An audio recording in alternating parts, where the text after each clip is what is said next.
করা লাগছে ভাই, এটা কোন জায়গা থেকে কি হইলো বুঝতে।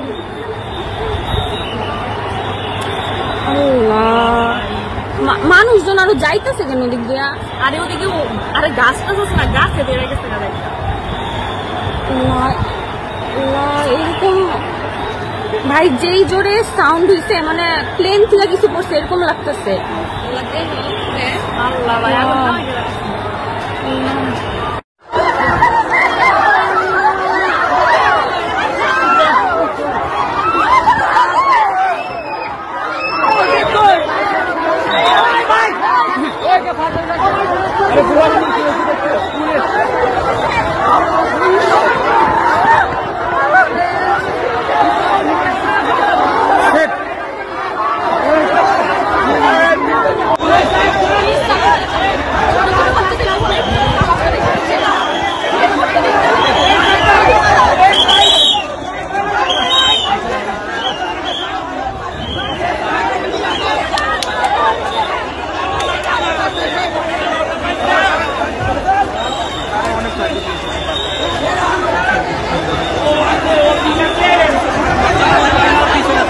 I am not.